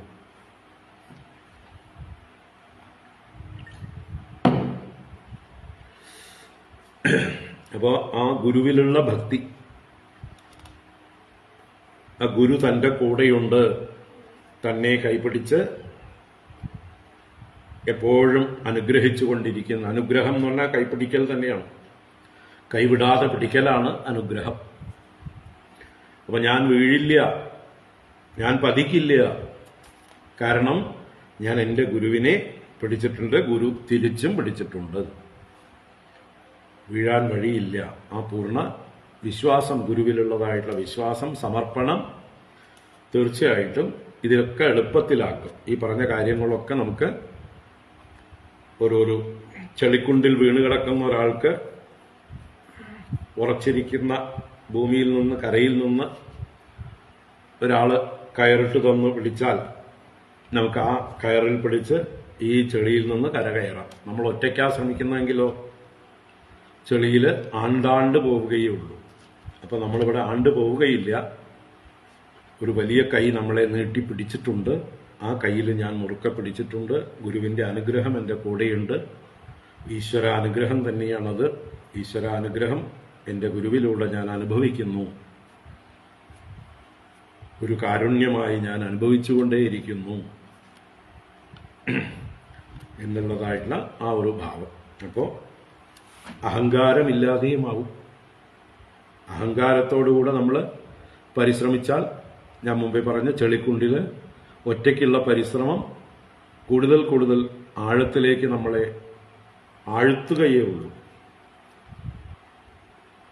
ഒരു ആങ്കർ ഇല്ല നമുക്ക് പിടിക്കാനായിക്കൊണ്ട്, ഒരു പിടിവള്ളിയില്ല. അപ്പൊ അതിനെപ്പോഴും ഗുരുചിന്ത, ഗുരുവിനെ കുറിച്ചിട്ടുള്ള സ്മരണ എപ്പോഴും ഉള്ളത് നല്ലതാണ്. നല്ലതെന്നല്ല, അത് തന്നെയാണ് വേണ്ടത്, അതാണ് അവശ്യം വേണ്ടത്. ബോധമുള്ളപ്പോഴൊക്കെ അഹങ്കാരമില്ലാതിരിക്കാനായിക്കൊണ്ട് അവനവന്റെ നമുക്ക് ആരുടെ മുമ്പിലാണോ നമ്മുടെ അഹങ്കാരം ഇല്ലാതെയാവുന്നത്, നമ്മുടെ ഉള്ളിൽ ശാന്തി ഉണ്ടാവുന്നത്, നമുക്ക് പ്രചോദനം ഉണ്ടാകുന്നത്, ആ നമ്മൾ സ്വയം ബഹുമാനിക്കുന്നത്, അങ്ങനെയുള്ള ഒരു മഹാത്മാവ് നമ്മുടെയൊക്കെ ഉള്ളിൽ ഉണ്ടാവും. ആ മഹാത്മാവിനെ ഗുരുവായി കണ്ടുകൊണ്ട് സമർപ്പിക്കുക, മുറുക്കെ പിടിക്കുക. ചിലപ്പോൾ ജീവിച്ചിരിക്കുന്നവരായിരിക്കാം, ചിലപ്പോൾ ശരീരം വെടിഞ്ഞവരായിരിക്കാം. എന്തോ ആയിക്കോട്ടെ, ആ ഗുരു കൂടെയുണ്ട്. കാരണം ഗുരു എന്നുള്ളത് ശരീരമല്ല, ഒരു തത്വമാണ്, കൂടെയുണ്ട് എന്നുള്ളതായിട്ടുള്ള ബോധം എപ്പോഴും ഉണ്ടായാൽ മതി. അപ്പോൾ രജസ്തമശ്ച സത്വേന സത്വം ച ഉപശമേന ച ഏതത് സർവം ഗുരൗ ഭക്ത്യാ പുരുഷോ ഹി അഞ്ജസാ ജയേത്. എളുപ്പത്തില് ഈ പറഞ്ഞ നെഗറ്റിവിറ്റികളെ, ദോഷങ്ങളെ ഒക്കെ അതിക്രമിക്കാനായിക്കൊണ്ട്, ജയിക്കാനായിക്കൊണ്ട് ഗുരുവിലുള്ള ഭക്തി വലിയ സപ്പോർട്ടായിരിക്കും, സഹായമായിരിക്കും. ഒറ്റയ്ക്ക് ശ്രമിക്കുന്നവർ പലപ്പോഴും വഴുതി വീണ്ടും വീണ്ടും ആഴത്തിലേക്ക് വീഴാൻ സാധ്യതയുണ്ട്. അതുകൊണ്ട് ഗുരുക്കന്മാരെ മനസ്സുകൊണ്ട് ഉപേക്ഷിക്കാതിരിക്കുക. യസ്യ സാക്ഷാത് ഭഗവതി ജ്ഞാനദീപപ്രദേ ഗുരൗ മർത്യാ സദ്ഭീ ശ്രുതം തസ്യ സർവം കുഞ്ചരശൗചവത്. യസ്യ സാക്ഷാത് ഭഗവതി ജ്ഞാനദീപപ്രദേ ഗുരൗ മർത്യാ സദ്ഭീ ശ്രുതം തസ്യ സർവം കുഞ്ചരശൗചവത്.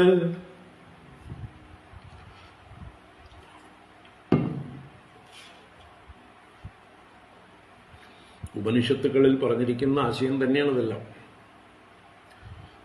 ശ്വേതാശ്വേതര ഉപനിഷത്തിലും മറ്റുമൊക്കെ ഇതേപോലെയുള്ള ശ്ലോകങ്ങളുണ്ട്. യസ്യ ദേവേ പരാഭക്തി തഥാ ദേവേ തഥാ ദേവേ പരാഭക്തി തഥാ ഗുരൗ.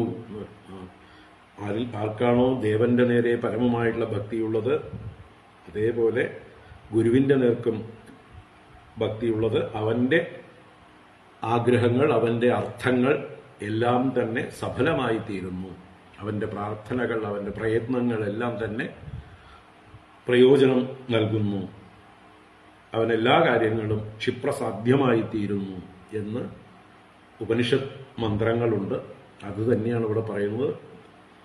യസ്യ സാക്ഷാത് ഭഗവതി ജ്ഞാനദീപപ്രദേ ഗുരൗ മർത്യ അസദ്ധീഹി.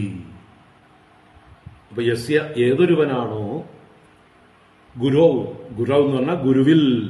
എങ്ങനെയുള്ള ഗുരുവിൽ? ജ്ഞാനദീപപ്രദേ ഗുരൗ. ജ്ഞാനദീപത്തെ പ്രദാനം ചെയ്യുന്നവൻ, ജ്ഞാനമാകുന്ന പ്രകാശത്തെ നമുക്ക് നൽകിത്തരുന്നതായിട്ടുള്ള ഗുരുവിൽ. അതാരാണ് ഈ ഗുരു? സാക്ഷാത് ഭഗവതി ഗുരൗ എന്നാണ്. സാക്ഷാൽ ഭഗവാനാണ് ഗുരു. അപ്പോ സാക്ഷാൽ ഭഗവാൻ സാക്ഷാത്തായി നമ്മുടെ മുമ്പിൽ നിൽക്കുന്നതാണ് ഗുരു എന്നാണ്. ഭഗവാന് നേരിൽ വരാൻ പറ്റില്ല എപ്പോഴും. എല്ലാവരുടെ മുമ്പിലും ഭഗവാൻ പ്രത്യേക പൂർവ്വ അവതാര രൂപങ്ങളിലൊന്നുമല്ല വരിക. കൃഷ്ണാവതാര രൂപത്തിലോ രാമാവതാര രൂപത്തിലോ മത്സ്യക്കൂർമ്മ വരാഹാദി രൂപങ്ങളിലോ അല്ല നമ്മുടെ മുമ്പിലേക്ക് വരിക. പിന്നെയോ ഭഗവാൻ തന്നെയാണ് സാക്ഷാത്തായിട്ട്. സാക്ഷാത്ത് എന്ന് പറഞ്ഞാൽ അക്ഷത്തിന്റെ മുമ്പിൽ പ്രത്യക്ഷമായിട്ട്. അപ്പോൾ പ്രത്യക്ഷമായിരിക്കുന്ന ഭഗവാനാണ് ഗുരു. അതാണ് സാക്ഷാത് ഭഗവതി ജ്ഞാനദീപപ്രദേ ഗുരു. ജ്ഞാനദീപം പ്രദാനം ചെയ്യുന്ന ഗുരുവാകുന്ന സാക്ഷാൽ ഭഗവാനിൽ. ഭഗവാൻ തന്നെയാണ് ഗുരു. ഈശ്വരോ ഗുരുരാത്മേതി മൂർത്തിഭേദ വിഭാഗിനെ. ഈശ്വരനെന്നും ഗുരുവെന്നും രണ്ടില്ല, നിശ്ചയിച്ചോർക്കുമ്പോൾ ഒന്നു തന്നെ. ഈശ്വരനും ഗുരുവും നമ്മുടെ മുമ്പിലേക്ക് രണ്ടുപേരും കൂടി ഒന്നിച്ചു വന്നാൽ ആദ്യം ആരെ നമസ്കരിക്കണം? ഇതൊക്കെ മഹാത്മാക്കൾ പറഞ്ഞു തന്നിട്ടുണ്ട്. ആദ്യം ഗുരുവിനെ നമസ്കരിക്കണം, എന്നിട്ട് ഈശ്വരനെ നമസ്കരിക്കാം. അപ്പൊ ഇവിടെ സാക്ഷാത് ജ്ഞാനദീപപ്രദേ ഭഗവതി, ജ്ഞാനദീപത്തെ പ്രദാനം ചെയ്യുന്നവനായ ഗുരുവായ ഭഗവാനിൽ.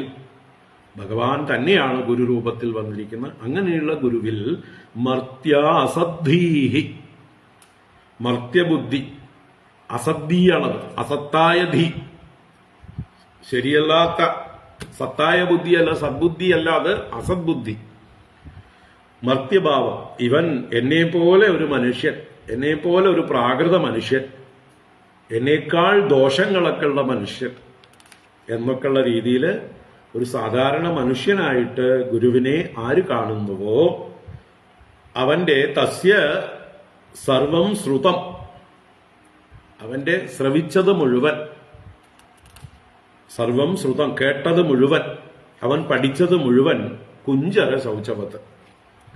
കുഞ്ചര ശൗചവത് എന്ന് പറഞ്ഞാൽ കുഞ്ചരം ആന. ആനയെ കുളിപ്പിച്ചു കഴിഞ്ഞിട്ട് വല്ല പ്രയോജനമുണ്ടോ? ആനയെ കുളിപ്പിച്ചു നിർത്തിയാൽ ഉടനെ ആന മണ്ണുവാരി ദേഹത്തിടും. അവ കുളി കൊണ്ട് എന്താ പ്രയോജനം? പഴയതിലും വൃത്തികേടായി. കുളിപ്പിക്കുന്നതിന് മുമ്പ് ഇത്രയും വൃത്തികേടുണ്ടായിരുന്നില്ല. കുളിച്ചപ്പോ ആ വെള്ളത്തിന്റെ നനവ് ആനയ്ക്ക് സൗകര്യമായി മണ്ണ് വാരി ദേഹത്ത് പറ്റിക്കാൻ.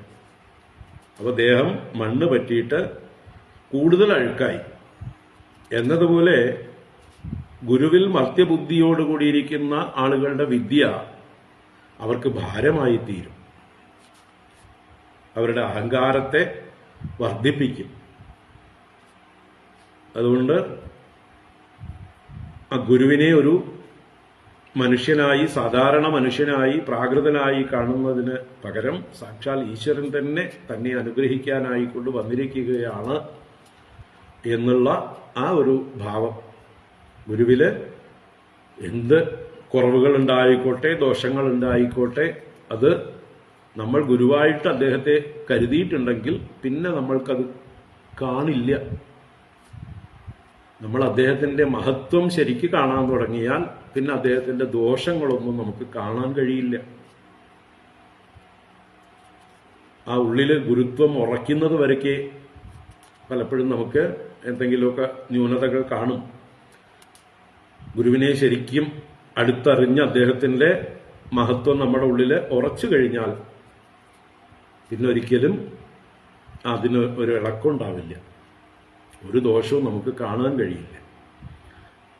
അദ്ദേഹം ചെയ്യുന്നതെല്ലാം അതിൻ്റെതായിട്ടുള്ള ഒരു മഹത്വത്തോടുകൂടെ കാണാൻ കഴിയും. അതിനെ കുറവായിട്ട് നമ്മൾ കാണില്ല. അല്ല, എന്നേക്കാൾ വിവരം കുറഞ്ഞ ആളാണ് ഗുരു, അദ്ദേഹത്തിനൊന്നും അറിയില്ല, ഇങ്ങനെ വരുമ്പോഴാണ് നമ്മൾ ഗുരുക്കന്മാരെ അങ്ങോട്ട് ഉപദേശിക്കാൻ പോവുക. അങ്ങ് ചെയ്യുന്നത് ശരിയല്ല, ഞാൻ ശരി പറഞ്ഞു തരാം എന്ന് പറഞ്ഞുകൊണ്ട് പലരും ഗുരുക്കന്മാരെ ഉപദേശിക്കാൻ ചെല്ലും. അത് അവരുടെ അഹങ്കാരത്തിന്റെ ഒരു പ്രകടനമാണ്. ഗുരുക്കന്മാരെന്ത് ചെയ്യുമ്പോഴും അവർ നമ്മളെക്കാൾ അറിവുള്ളവരാണ്, നമ്മളെക്കാൾ ലോകം കണ്ടവരാണ്, വിശാല വീക്ഷണമുള്ളവരാണ്, മേധാശക്തിയുള്ളവരാണ്, പരമസത്യത്തെ അറിയുന്നവരാണ്. അവർക്ക് കാര്യങ്ങളൊക്കെ നമ്മളെക്കാൾ നന്നായിട്ട് അറിയാം എന്ന് വെച്ച് ലൗകിക വിഷയങ്ങളെക്കുറിച്ചല്ല ഇവിടെ പറയുന്നത്. ലൗകികമായിട്ടുള്ള ചില കാര്യങ്ങളിലൊക്കെ ഈ പറയുന്ന ഗുരുക്കന്മാര് അതിന്റെ എക്സ്പേർട്ട് ആയിട്ടുള്ള ആളുകളോട് ഉപദേശം തേടിയെന്ന് വരും. ഒരു എന്താ പറയുക, ഗുരുവിന് മെഡിക്കൽ സംബന്ധമായിട്ടുള്ള അറിവില്ലെങ്കിൽ ഡോക്ടർമാരോട് ഉപദേശം തേടും, എഞ്ചിനീയറിംഗ് സംബന്ധമായിട്ടുള്ള അറിവില്ലെങ്കിൽ എഞ്ചിനീയർമാരോട് ഉപദേശം തേടും, അതുപോലെ നിയമ വിഷയങ്ങളിൽ അധികം പ്രാഗൽഭ്യമില്ലെങ്കിൽ നിയമജ്ഞന്മാരോട് അഭിപ്രായം തേടും, ചാർട്ടേഡ് അക്കൗണ്ടന്റുകളോട് അഭിപ്രായം തേടും. ഓരോ വിഷയത്തിലും എക്സ്പേർട്സ് ആയിരിക്കുന്ന ആളുകളോട് അതാത് വിഷയത്തിൽ ചിലപ്പോൾ ഗുരുക്കന്മാർ അഭിപ്രായം ചോദിച്ചു എന്ന് വരും. അത് അവരുടെ ആവശ്യത്തിനനുസരിച്ച്, അവരുടെ സൗകര്യത്തിനനുസരിച്ച് ചോദിക്കും, പ്രയോജനത്തിനായിക്കൊണ്ട്. എന്ന് വെച്ച് അവർക്ക് വേണ്ട വിവരമില്ല, കോമൺ സെൻസ് ഇല്ല എന്നൊന്നും ആരും വിചാരിക്കരുത്. എക്സ്പേർട്സ് ഒപ്പീനിയൻ അത് ഗുരുക്കന്മാർ ആവശ്യമുള്ള വിഷയങ്ങളിൽ ചോദിച്ചു എന്ന് വരും. ലൗകികമായ കാര്യങ്ങളിൽ, ആധ്യാത്മികമായിട്ടുള്ള കാര്യങ്ങളിലൊന്നും അവർക്ക് സംശയമില്ല. അപ്പോ യസ്യ സാക്ഷാത് ഭഗവതി ജ്ഞാനദീപപ്രദേ ഗുരൗ മർത്യാസദ്ധീഹി ശ്രുതം തസ്യ സർവം കുഞ്ചരശൗചവത്. ഗുരുക്കന്മാരെ പ്രാകൃത മനുഷ്യരായി കാണുകയും അവരുടെ ദോഷങ്ങളെയൊക്കെ കാണുകയും ചെയ്യുന്ന ശിഷ്യന്മാർക്ക് ആ വിദ്യ പ്രയോജനപ്പെടില്ല, ഒരു ഭാരമായി തീരും. കുഞ്ചര ശൗചവത്, ആനയെ കുളിപ്പിച്ച് നിർത്തിയാൽ ആന എങ്ങനെയാണോ മണ്ണ് വാരി ദേഹത്തിട്ട് അഴുക്ക് പിടിപ്പിക്കുന്നത്, അതുപോലെ പ്രയോജനരഹിതമായിരിക്കും അവരുടെ വിദ്യാഭ്യാസം. അവർ ഈ ഗുരുവിൽ നിന്ന് ഈ പഠിച്ചതെല്ലാം പ്രയോജനരഹിതമായി തീരും. അതുകൊണ്ട് ആ അറിവ് പ്രയോജനപ്പെടണമെങ്കിൽ, ഗുരുവിൽ നിന്ന് കിട്ടിയ അറിവ് തന്നെ അനുഗ്രഹിക്കണമെങ്കിൽ ആ ഗുരുവിൽ ഈശ്വരഭാവം ഉണ്ടായിരിക്കുക. ഭഗവാൻ തന്നെയാണ് തന്നെ അനുഗ്രഹിക്കുന്ന ഗുരു എന്ന ആ ഒരു ഭാവം. ഇതാണ് നമ്മുടെ സംസ്കാരം. യേശ വൈ ഭഗവാൻ സാക്ഷാത് പ്രധാന പുരുഷേശ്വരഃ യോഗേശ്വരൈർ വിമൃഗ്യാംഗ്രിഹി ലോകോയം മന്യത്തെ നരം. യേശഃ എന്നുള്ള ശബ്ദം കൊണ്ടിവിടെ ഈ ഗുരു എന്നുള്ള അർത്ഥം തന്നെയാണ്. ഈ ഗുരു സാക്ഷാത് ഭഗവാൻ, സാക്ഷാത് പ്രത്യക്ഷമായ ഭഗവാനാകുന്നു. പ്രധാന പുരുഷേശ്വരഃ, പ്രധാന പുരുഷന്മാർക്കൊക്കെ ഈശ്വരനാകുന്നു. പ്രധാനം എന്നാൽ പ്രകൃതി എന്നും പുരുഷൻ എന്നാൽ പുരുഷനെന്നും. അപ്പൊ പ്രകൃതി പുരുഷന്മാരെയെല്ലാം നിയമിക്കുന്നവനും പരമാത്മാവായിരിക്കുന്നവനും യോഗേശ്വരൈഹി വിമൃഗ്യാംഗ്രിഹി, യോഗേശ്വരന്മാരാൽ തെരയപ്പെടുന്ന പാദത്തോടു കൂടിയവൻ, അന്വേഷിക്കാൻ യോഗ്യങ്ങളായ പാദങ്ങളോട് കൂടിയവനുമായിട്ടുള്ള സാക്ഷാൽ ഭഗവാൻ തന്നെയാണ് ആ ഗുരു എന്ന് മനസ്സിലാക്കണം. ലോകഃ യം നരം മന്യത്തെ, ജനങ്ങൾ ഏതൊരുവനെ മനുഷ്യൻ എന്ന് കണക്കാക്കുന്നുവോ അവൻ മനുഷ്യരൂപത്തിലിരിക്കുന്ന സാക്ഷാൽ ഭഗവാൻ തന്നെയാണ്, പരമാത്മാവ് തന്നെയാണ് എന്ന് കരുതണം എന്ന് ഒരു വ്യാഖ്യാനം. മറ്റൊരർത്ഥത്തിൽ നാരദ മഹർഷി അടുത്തിരിക്കുന്ന ശ്രീകൃഷ്ണ ഭഗവാനെ ചൂണ്ടിക്കാണിച്ചുകൊണ്ട് ഏഷഃ, ഈ ഇരിക്കുന്നത് ആരാണ്? നിങ്ങളൊക്കെ വിചാരിച്ചിരിക്കുന്നത് നിങ്ങളുടെ കൂട്ടത്തില് ഒരു മനുഷ്യനാണെന്നാണ്, അല്ലേ? ആ ഭഗവാൻ തന്നെ മഹാഭാരത യുദ്ധത്തിൽ അർജുനനോട് പറയുന്നു, മൂഢന്മാരായിട്ടുള്ള ആളുകൾ എന്നെ മനുഷ്യനെന്ന് കരുതിയിരിക്കുന്നു. അപ്പോ ആ ഭഗവാനെ പോലും ആ കാലത്തുണ്ടായിരുന്ന ആളുകള്, അർജുനനടക്കമുള്ളതായിട്ടുള്ള ആളുകള് മനുഷ്യനായി കരുതി. അവജാനന്തി മാം മൂഢാഹ മാനുഷീം തനുമാശ്രിതഃ പരംഭാവമജാനന്ദഃ മമ ഭൂതമഹേശ്വരം എന്ന് ഭഗവാൻ വാവിട്ട് 2 പ്രാവശ്യം പറയുന്നുണ്ട്. 7-ാം അധ്യായത്തിലും 9-ാം അധ്യായത്തിലും.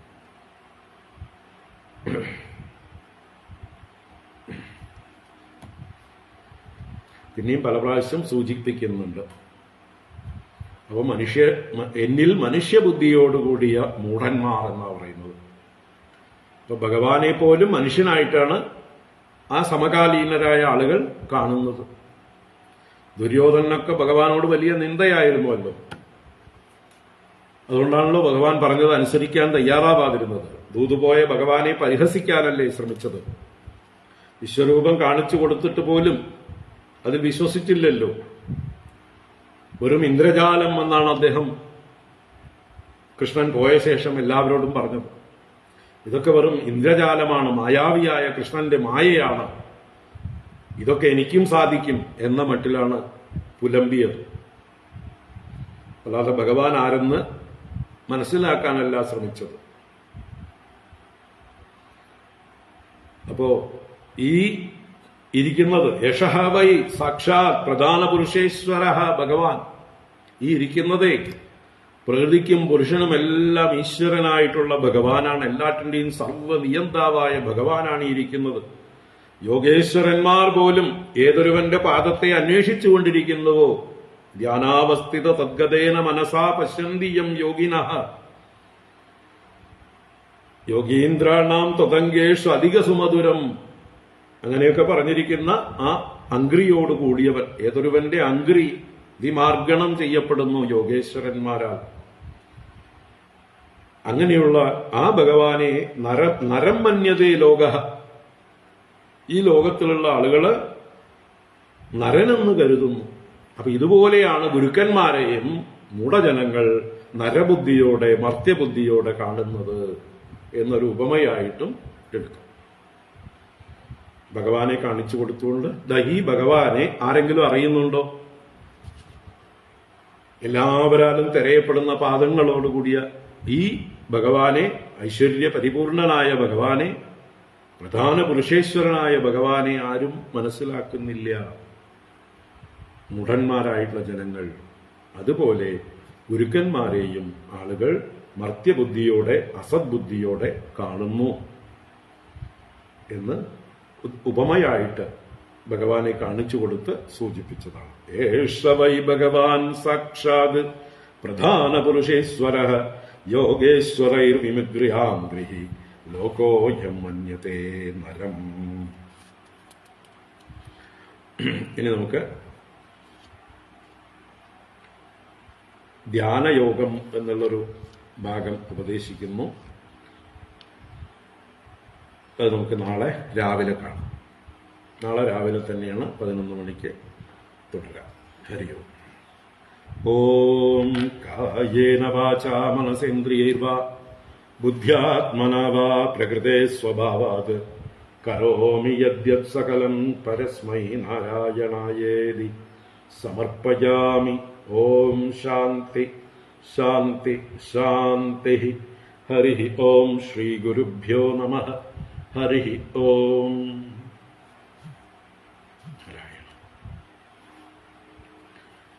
എല്ലാവർക്കും ശുഭരാത്രി.